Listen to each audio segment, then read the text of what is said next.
Hello, সবাই কেমন আছো? আমি ভালো আছি। আজকে আমি তোমাদের সাথে শেয়ার করব সয়াবিন দিয়ে পনির বানানো। তো ফার্স্টে আমি সয়াবিন নিয়ে নিয়েছি বয়েল করে, কাঁচা বাদাম নিয়েছি, কাজু, এটাকে পেস্ট করেছি এক্সট্রাভাবে, তারপরে মটর আর ফুলকপিকে সুন্দর করে পেস্ট করে নিয়েছি এক্সট্রা। তারপরে দুটোটাকে একসাথে মিশিয়ে সামান্য ময়দা আর ডিম,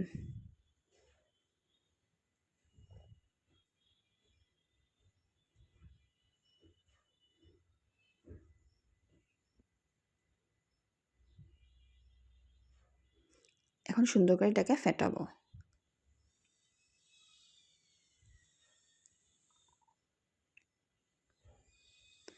তারপরে নুন আর হলুদ দিয়ে আবার কিছুক্ষণ ফেটাবো এটাকে।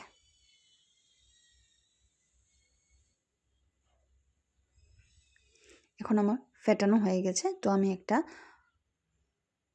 বাটিতে এটাকে তেল লাগিয়ে নিয়েছি আর এটা ঢেলে দিয়েছি। এখন সুন্দর করে ট্যাপ ট্যাপ করে এটাকে বয়েল হতে দিয়ে দেবো, ভাপাবো। দেখো ভাপানো হয়ে গেছে আমার। যখন এটা ঠান্ডা হয়ে যাবে এটাকে আমি তুলে নিব। তুলে সুন্দর করে স্কোয়ার স্কোয়ার শেপে কেটে নিয়েছি। আর এই সাইডে আমি আদা, রসুন, দারচিনি, পেঁয়াজ, টমেটো, ধনেপাতা দিয়ে সব সুন্দর করে ভেজে নেব। ভেজে নিয়ে এটাকে আমি সাইডে ঠান্ডা হওয়ার জন্য রেখে দেব। আর আমি নামিয়েছিলাম যে ব্যাটারটা, সেটাকে আমি সুন্দর করে পিস পিস করে কেটে নেব।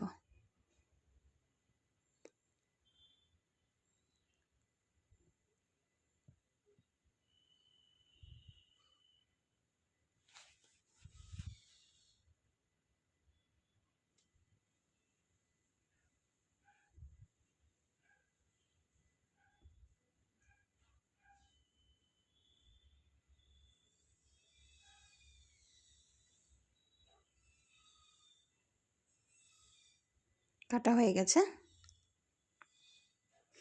এখন মশলাটা যে ভেজেছিলাম সেটাকে আমি এখন পেস্ট করে নিয়েছি। আর পনিরের মতন শেপ দিয়েছি, এগুলোকে আমি ভেজে নিচ্ছি।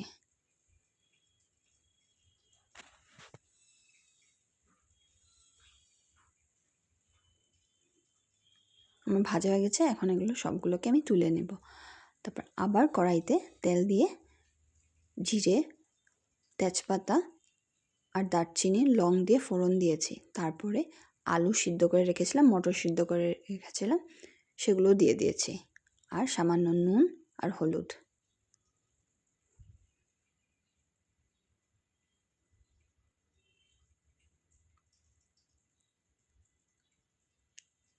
এখন যেটা পেস্ট করেছিলাম পেস্টটা দিয়ে দিলাম।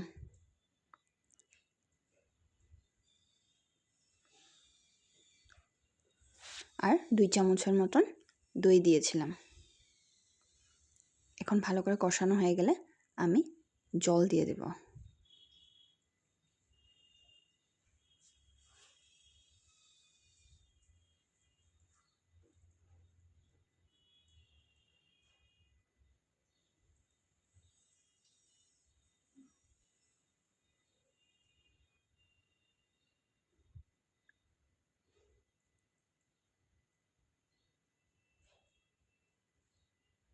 এখন যখন এটাতে সুন্দর করে বয়েল এসে যাবে, তারপরে আমি পনিরগুলো যেগুলো কেটেছিলাম সেগুলো আমি দিয়ে দেবো এটার মধ্যে।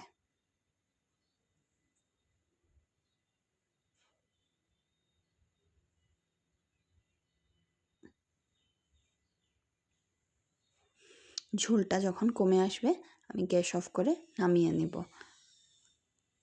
দেখো আমার সয়াবিন দিয়ে পনির বানানো রেডি। তোমাদের কেমন লাগলো একটা লাইক কমেন্ট করে আমাকে জানাবে।